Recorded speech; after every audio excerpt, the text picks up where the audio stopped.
Hey everyone, Jacob here. Today I'm going to take you over the filmmaking process of my film Winter's Fever. This was a really fun film to shoot.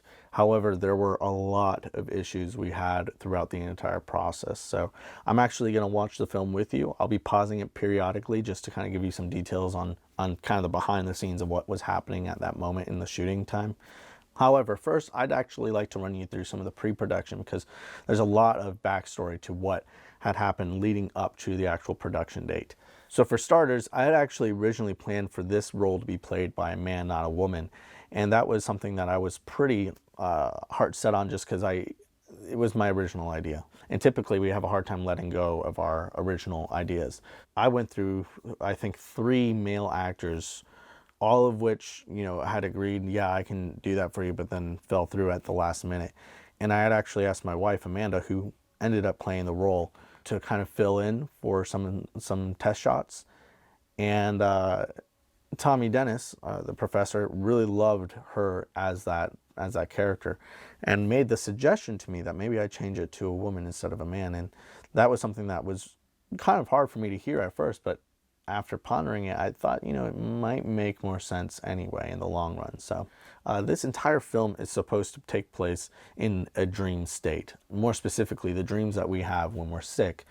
We typically have these really vivid dreams when we have fevers and whatnot. And I've always had these really vivid dreams when I've had fevers in the past. And that was kind of the inspiration for this film. I wanted to be able to make it as smooth as possible and as understandable as possible with chaos inside. So, and I hope that I was able to achieve that. One last thing before we get into this is these first 2 shots you see with the snowfall were actually taken the day after I wrote the script. I knew I wanted some slow motion snow shots to open up the film to begin with.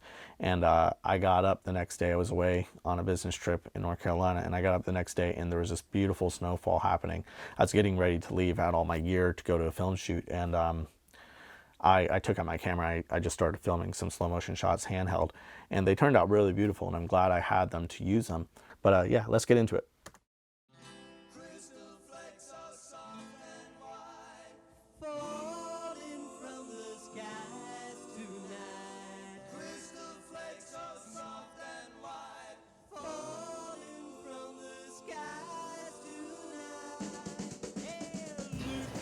So these car shots were probably the most difficult shots to get throughout the entire film. That one was shot in a tree. This one was shot with me out the sunroof holding the camera up front. So this one I was hanging out the side. There were a lot of difficult shots.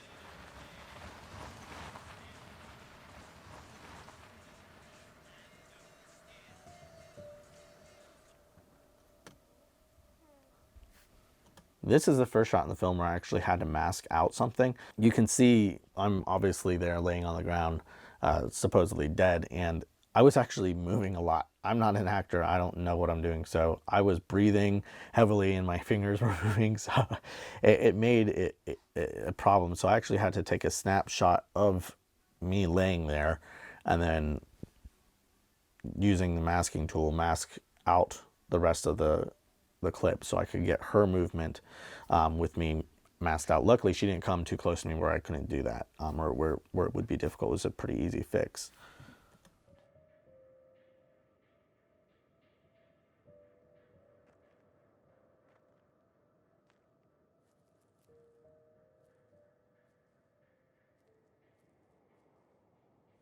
The music that we decided to use for this film, I knew I wanted something eerie that would be kind of along the lines of Twilight Zone, so that's kind of what we went with. And I got all of my music from Epidemic Sound. They're a really excellent online music source.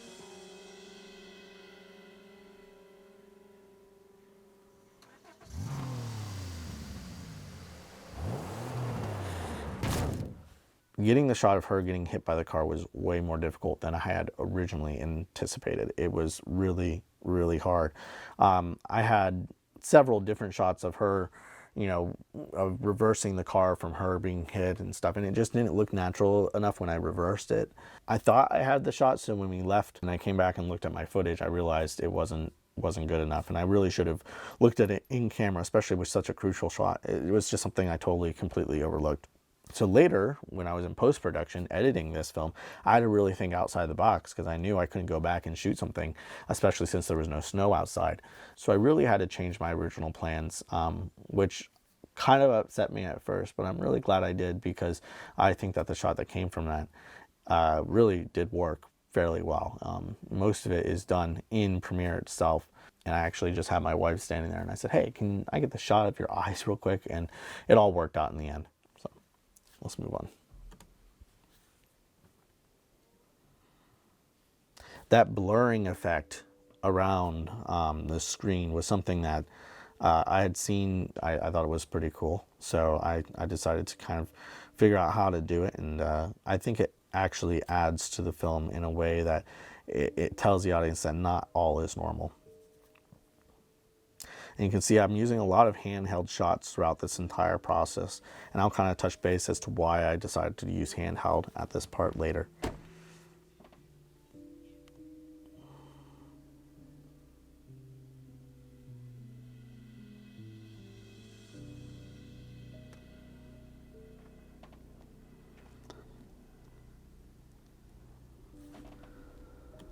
So real quick, the sequence right there where she actually stepped out of the car and had a little bit of a panic attack, there were so many interesting clips I had for that exact sequence. However, when I tried to actually edit them together, they just didn't flow naturally. And that was something that really was bumming me out because there were so many unique shots, aerial shots, below shots, things that I really wanted to include to really add to the cinematography in this film. However, it just didn't line up. And I really had a hard time letting go of this. I actually put away my editing software for like a month. It was actually really good that I did that because when I came back to it, I was able to look at it more objectively and say, I don't need those shots, which I think is something that's really important to learn, especially as a director or editor or filmmaker in general. It really did help me in the long run to separate myself. Like I said, it just gave me a more objective viewpoint, and it allowed me to really accept the fact that I'm just not going to be able to make these clips work. So, and I think it turned out much better without them.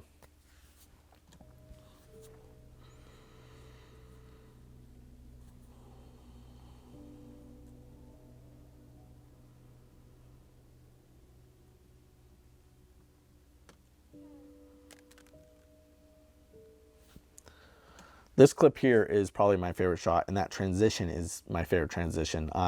Again, like I said, with this being a film that's based in a dream setting, I really wanted it to really flow smoothly. And if you go back and watch that transition is almost seamless. If you're not familiar with the location that we were shooting in, you would not have noticed. Definitely really proud of that shot.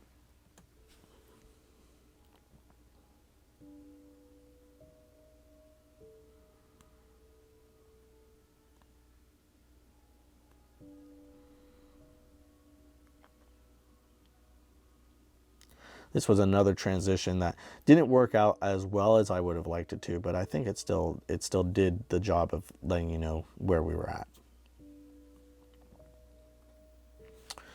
This is another superimposed shot. This is actually something that was masked together. I think it turned out really good. I think it's, unless you're looking for it, it's really difficult to tell that that's just not really on the screen. You got to add the light rim around it and stuff. There's probably, I think, like 10 layers in that shot alone.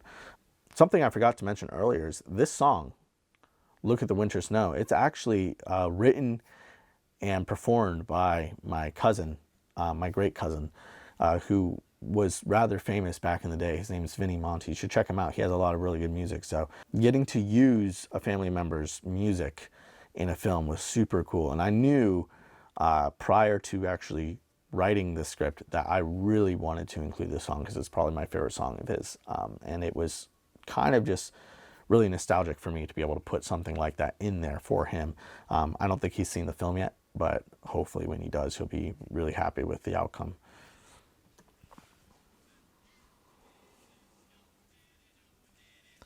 Now you can tell that all these shots in the house were shot on a tripod. And like I said before, I was shooting everything else out handheld.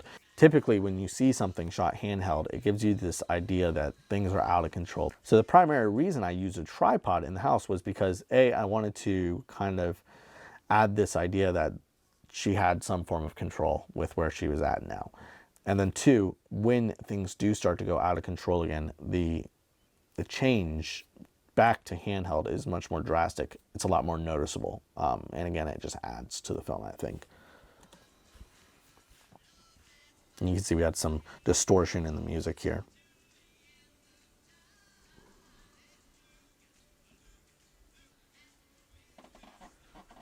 This is another really great transition with her. You can see there that, actually, if we go ahead and rewind this here, when we were cutting this, you can see that she was cutting on the motion. So we cut on the motion, which is something Kurosawa did a lot. It just makes everything flow more smoothly. But you can also see here, there's a lot of distortion around the lens. It's something that I wanted to add, this kind of womping thing that you actually get when you put like a warp stabilizer on. And at first it didn't look too good because it looked like I was just trying to cover up a shaky camera. But I ended up going in there with Gaussian blur and a couple of other things that really made it kind of pull in and out of focus a little bit and add a little bit more distortion.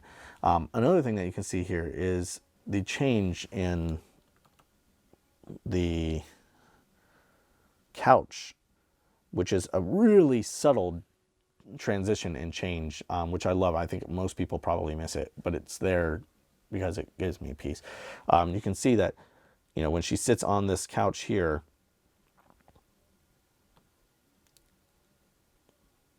it's gray. And then when she lays back this way, she's suddenly on the couch that I'm actually sitting on right now.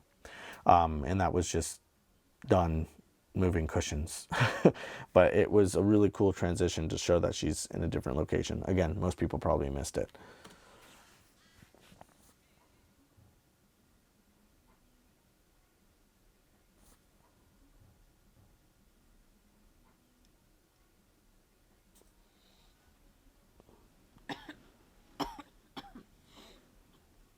So this is the only part of the entire film where the actual sound that was shot on site was used. The sound that was shot on site was not good. And I knew right from the beginning that I was going to have to do some Foley work. However, it got to the point where I just deleted all the sound that I had. I just went through and I layered all my stuff, doing a lot of Foley work and adding it. And hopefully it's pretty seamless. Hopefully you can't tell that none of that sound was shot on site. It is something I'm super proud of, though, because I had never really done work like that. I had done very little Foley work in the past, and getting to really dive into that, I had a new appreciation for the art, and it's really kind of super exciting because now I kind of want to do more in the future. I should probably focus more on getting on-site, dialogue and sound, though. So, and that's what I did here.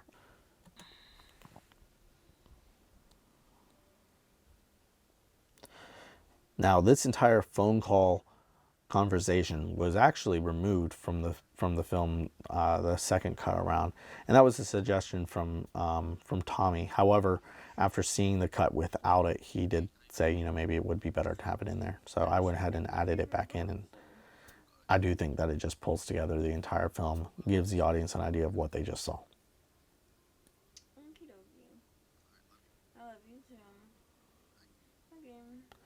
My wife is actually an actress. That's what she went to college for. She's actually graduating this weekend. I'm super proud of her. She just did an amazing job, and I could not have imagined this shoot without her. Looking back at who I had originally cast, I'm just really glad that it fell through because I think she did such a stellar job. And it was fun getting to just do a little project with me and my wife. It made it easier because we already had some chemistry going. So working together is not a difficult thing to do. So anyway, that is the film. I hope you guys enjoyed it. I hope this was informative, and I hope that, it at least gave you some insight on, the filmmaking process. Typically for me, I do things pretty unorthodox when it comes to filmmaking. I don't really ever make shot lists. I have an idea in my head and I kind of just run with it. Maybe if I had a bigger crew and more people working with me, I would have done a proper shot list and had more organization, I suppose, within everything. But this was me and my wife, just having us to do it along with my friend Josh later in the day. You know, it was a pretty smooth sailing process once we got into it. The majority of the pains happened with getting a new actor, which in the end was fine. And then, of course, the editing process is always kind of difficult because there's so much you want to get in, but really in the end, there's so much that just shouldn't be in your film. But yeah, the entire process, the entire production process, I should say, it only took 3 hours. You know, we went to our location, we shot our stuff, and we left. And, you know, we had a fun time doing it. And that's all that matters, really, in the end, is we had a good time doing it. And it didn't take too long. You know, it took literally like a couple of hours to shoot everything. So, yeah, thank you for watching. Please let me know just kind of what you thought. If there's any way I can improve upon my filmmaking, that would be awesome if you guys have any suggestions, because I'm still learning. So thank you. Catch you guys next time.